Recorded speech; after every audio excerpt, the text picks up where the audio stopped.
State task force के दिशा निर्देश की पालना में जितने भी मेडिकल स्टोर हैं और जितने भी प्राइवेट क्लिनिक्स हैं उनको मॉनिटरिंग किया जा रहा है, ताकि अवैध रूप से जो दवाइयां हैं, नशे की दवाइयां हैं, गर्भपात की दवाइयां हैं, वो अवैध रूप से सेल ना हो। गर्भपात की दवाइयां सिर्फ डिस्ट्रिक्ट सिविल हॉस्पिटल में ही उपलब्ध है और बाकी कहीं पर भी पूरे हरियाणा में इसकी सेल प्रतिबंधित है।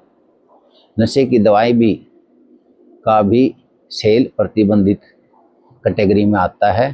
तो समय समय पर हम चेक करते रहते हैं। हमें गुप्त सूचना मिली थी, जिसके आधार पर 4 तारीख को हमें वहाँ छापामारी टीम के द्वारा छापा मारा गया, जहाँ पर वो 3 दुकानें मिली।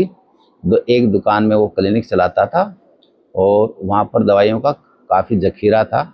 2 उसके जो स्टोर थे उन पर लॉक लगा हुआ था और एक जो खाली स्टोर था उसकी दवाइयों की इन्वेंटरी तैयार करके और वहाँ पर जो बंद पड़े थे कमरे उनको भी सील किया गया था और पुलिस को हैंडओवर किया गया था कि इसकी निगरानी की जाए कि इसमें जो दवाइयाँ रखी हैं कोई पीछे से इसकी कोई चोरी या कोई गायब ना कर दें।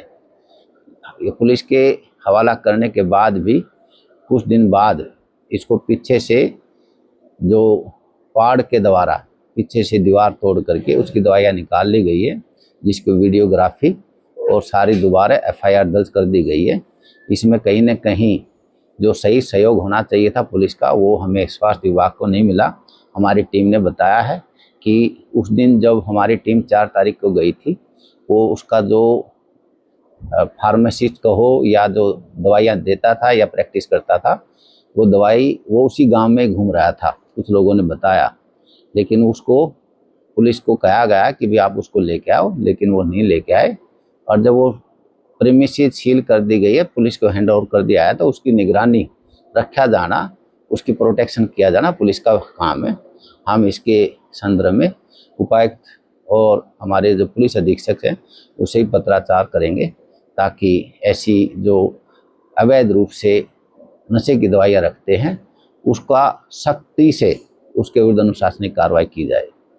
किस तरह से देख रहे हैं कि एक्सपोर्ट के माध्यम से दीवार तोड़ करके किस तरह से दवाइयाँ बाहर निकाली गई और कहीं ना कहीं पूरे मामले में किस तरह से लापरवाही नजर आई है। मैंने बताया कि उसमें 3 कमरे थे, एक कमरा खाली था, उसकी दवाइयाँ हैं जो पेशेंट में होने वाला जो यूज होते हैं, आईवी ड्रिप है, आईवी लाइन है, सिरिंजेस हैं, वो इन्वेंट्री तैयार करके कस्टडी में ले ली गई थी। लेकिन जो खिड़की के द्वारा पता है कि ये जो दवाइयाँ हैं दूसरे कमरे में भी है, लेकिन उसको आगे से लॉक लगाया हुआ था। तो वहाँ के उसमें बताया गया कि उसके मालिक को बुला करके इसको सारी इन्वेंट्री तैयार करें, लेकिन वहाँ के गांव की ओर से, वहाँ के आसपास के सरपंचों ने हमारे स्वास्थ्य विभाग का साथ नहीं दिया, जबकि ऐसे लोगों का विरोध करना चाहिए। तो मैं आपके माध्यम से कहूँगा कि ये सिर्फ स्वास्थ्य विभाग की जिम्मेवारी नहीं है। अवैध रूप की जो नशे की दवाइयाँ हैं, गर्भपात की दवाइयाँ हैं, इसको समाज के लिए दुष्प्रयोग के लिए यूज किया जाता है। इसका हमें सभी मिल करके एज ए टीम इसका विरोध करना चाहिए, जबकि वहाँ के लोगों ने और वहाँ की जो टीम थी स्वास्थ्य विभाग का पूरा सहयोग नहीं दिया और सील होने के बावजूद भी, कस्टडी में होने के बावजूद भी वो पाड़ के द्वारा वह दवाइयाँ निकाल ली गई। ये एक जांच का विषय है। ये हम उपायुक्त महोदय से लिखित में आग्रह करेंगे, जो भी इसमें दोषी हैं उसके विरुद्ध अनुशासनिक कार्रवाई की जाए। आगे भी लगातार इसी तरह से कार्रवाई जारी होगी। ये पिछले 6 महीने से लगातार हमने टीम बना रखी है। हमने एक गुप्त सूचना के आधार पर जो डकॉय ऑपरेशन करते हैं उसके आधार पर फिजिकली रेड की जाती है और जो भी अवैध चीज़ें मिलती है उसको कस्टडी में लिख करके उसके अगेंस्ट एफआईआर दर्ज की जाती है, ताकि लोगों में ये एमटीपी की दवाइयाँ हैं अवैध रूप से ना बेची जाएं, नशे की दवाइयाँ हैं वो ना बेची जाएं। देखो आस पड़ोस के जो हमारा पंजाब है उसका कितनी वहाँ की धरती अच्छी है, वहाँ के लोग कितने अच्छे थे, लेकिन नशा एक ऐसी चीज़ है वहाँ पर नशा ज़्यादा होने के कारण युवा बर्बाद हो रहा है। और युवा बर्बाद हो जाता है तो आने वाले समय में हमारी देश की इकोनॉमिक, रोजगार और समृद्धता पर जो है बड़ा खतरा हो जाता है कि लोग नशे में अपना दिमाग का सही तरह से यूज नहीं कर पाते, सही गलत का फैसला नहीं ले पाते, वो गलत काम में इन्वॉल्व हो जाते हैं, जिससे कि देश की बहुत भारी नुकसान होता है। तो हम युवाओं को बचाएं, अपना देश को बचाएं। सभी लोगों से प्रार्थना करता हूं कि जो अवैध दवाइयां हैं, नशे की दवाइयां हैं, उसको ख़त्म करने के लिए सभी व्यक्ति एकजुट होकर के काम करें, ताकि ये जो गलत सोच के आदमी हैं वो समाज में ये काम करना छोड़ दें। Chaudhary, nodal officer MTP NPNDT. हमें गुप्त सूचना मिली थी। हम 4 तारीख को छापा मारने के लिए गए, जो हमें अवैध क्लिनिक ही नहीं ऑफिस था वो, जिसमें अवैध तरीके की दवाइयाँ और एमटीपी किट नारकोटिक्स की सूचना मिली थी कि यहाँ पे बिक्री हो रही है। वहाँ पे गए तो जो मौके से फरार हो गया, जो आरोपी वो था नवीन।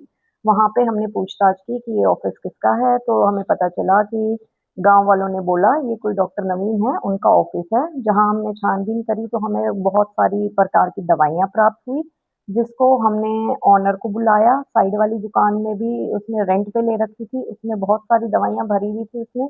उसके लिए जो ऑनर था वो आया। ऑनर ने बोला कि ये मैंने नवीन को रेंट पे दी हुई है, हमारा इससे कोई लेना देना नहीं है। जब ऑनर को बोला गया कि आप अपनी दुकान खुलवाइए, तो ऑनर ने बोला कि मैं नहीं खुलवाऊंगा जब तक नवीन नहीं आएगा। गांव वालों ने भी सबने विरोध किया कि हम नहीं खोलने देंगे ये दुकान। तो हमने सीएमओ सर की डायरेक्शन में दोनों दुकानों को सील कर दिया गया। उसके बाद हमें 7 तारीख को सूचना मिली कि जो सील करी गई दुकानें हैं उनके साथ कुछ छेड़छाड़ हुई है और जो अवैध दवाइयाँ थी वो निकाल ली गई हैं।